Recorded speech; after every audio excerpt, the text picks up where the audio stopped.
Great. How you guys doing? I hope you would enjoy your holidays, and I hope you are practicing your social distancing, and I hope you're wearing your mask in the public. All right.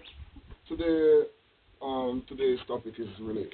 I know we have done relays in grade seven, but I realized that in grade eight that most of you either forget or even though you told me in grade seven that you got the concept, a lot of you I realize are at square one. So to make sure that everyone is on the same page, I'm just going to give a refresher course on relays.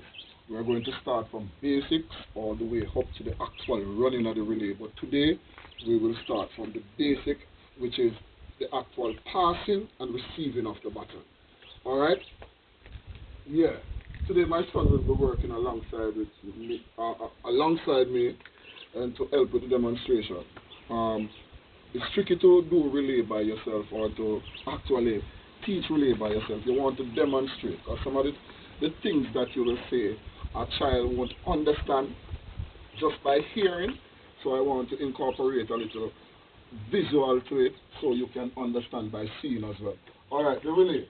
The relay is done by moving the button from one person to the next as fast as possible to eliminate or to cut down as much the time to pass it from one person to the next. So the faster you get it from the outgoing runner to the incoming, for the faster you get it from the outgoing runner to the incoming runner, is the quicker that the relay team is going to run on a time overall, because it's all about winning, but some of the time it's all about the times that you use to win. Because you might run a time and win a relay, and because the time is so slow, you're not qualified to move on to the next one. So we want to run as quick as possible, and we want to pass the baton as quick and efficient and effective as possible. So the aim is to teach you the basics of passing the baton. There are two arm actions in passing the baton. Um, Before we get there are two types of baton pass. There's the down sweep, where the baton is pushed from here down, and there's the up sweep. There's a new technique on the market that is much quicker and much more effective. It is used by most of the international teams now, and that is the push pass. So I don't want to go back to the down sweep or the up sweep, so we are going to start here today at the push pass. There are two arm actions in doing the push pass: extension of the arm, further extension of the wrist. So it's an extension of the arm, hyperextension of the wrist. We compare two arm actions into one to make it one. Bam! One action into one. Two into one. Watch. There's the extension, further extension. So we're going to convert these two actions into one. Bam. Bam.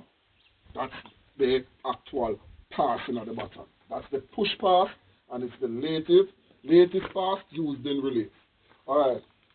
Now we're going to talk about collecting the baton. There are also two arm actions in collecting the baton.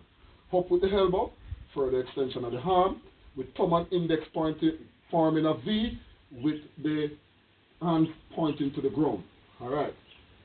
So we're going to convert these two actions into one. Reach, and the hand goes up, thumb and index forming a V, and pointing to the ground. This is the sweet spot where the baton should be placed. So I will demonstrate that with my son. Before we get to, alright, the reason why my son is on my right side and I am on his left side, there's a format in passing the baton. There's a little sequence in passing the baton, because the first leg runner of a relay normally runs a corner. The corner, you lean to the left. You don't want to run leaning to the left and running the mistake of kicking out the baton. Because if you lean to the left and bring up the leg, you're running the risk of kicking out the baton. So the first leg runner normally runs with the baton in his right hand, so he can get much swing as possible without affecting or touching on his leg. Alright? The second leg runs a straight. You can run a straight with the baton in any hand, but because of the sequence, the second leg runner would run the baton in, in his left hand. The third leg runner runs a corner, so like the first leg runner, he's going to run with the baton in his right hand. The anchor leg runner runs a straight. Most anchor leg runners collect the baton in their left hand. The very good ones switch hands, put it in their right hand. However, as a teacher and a coach, I don't advise that you do that, because if you run the risk of trying to play with it to put it in your right hand and drop that baton, you are in trouble. Alright? So, let us go through the sequence. It is right, left, right, left. Alright. We share the lane like this. Giant would take half of the lane. I would take another half of the lane. The reason for doing this, if I was carrying the baton in my left hand, Giant was collecting in his left hand, I'll pass the baton and kick him over. What we want to do is to learn how to reach, pass the baton, and share the lane. So it's important to share the lane. So if I am collecting in my right hand, I would be standing on the left side of my lane. And if he's collecting in his left hand, he should be standing to the right side of his lane. It's simple. So when we pass the baton, rather than colliding in each other, we pass the baton and we share the lane. Very important to know that. Alright? So let us go through the passing. Reach. The sequence of passing the baton is reach, wait for the hand to come up, and then you pass. The last thing you'd actually do is the passing of the baton. So what you want to do is to shout reach, wait for the gentleman to raise his hand or the lady to raise her hand, and then you pass the baton. Watch what will happen when you don't follow the sequence. Remember, this is a non-visual baton pass. Turn around for me. Swing your hands like you're running. Reach. Ready again. It's a non-visual baton pass. Reach. Ready again. Swing your hands like you're running. Remember, it's non-visual. Remember, it's non-visual. Reach. Watch what will happen when you follow the sequence. Run for me, please. Reach. The hand come up and then you pass. When you're not following the sequence, you'll have to feel where to place the button in to put the button. You don't want that. You want to see the hand clear. You know where to put it. You put the button. You want the distance between the outgoing runner and the incoming runner, you want it to be 2 arms length. His arm's length, my arm's length, plus the length of the button. So when the button is passed, the outgoing runner has enough passing space left on the button to actually pass it to the other person. Alright? So let us practice the button change. Swing your hands like you're running. Let's go. Reach. Hands come up, I pass. You want the hand to come all the way up with the thumb and the index forming a V pointing to the ground. Let's go. Reach. The hand comes up, I pass. Let's go again. Swing the arm like you're running. Reach. The hand come up, I pass. Ready, let's go. Keep it going. Reach.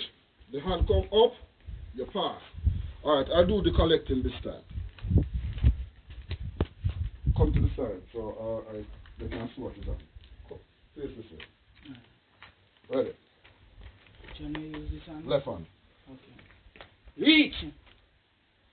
This is it. The hand come all the way up, all the way up, all the way up. So the incoming runner has little or no problems in delivering the baton. You don't want him to search for it. You don't want him to have to bend over and lean forward to pass it. You want him to do the push pass. And the push pass is this. So you want to reach one action. As soon as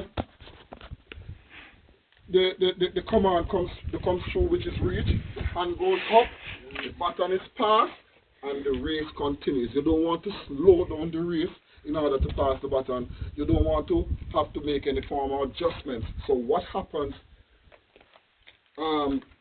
in class, when you are teaching the relay, you also teach the zones. because you have what is called the exchange zone. There's 30 meters that is given to exchange a bottle. I'll teach you that for next class, and we'll continue the relay for next class, but for now, enjoy the rest of the evening, digest all you just got, so tomorrow or next week, we'll continue from here.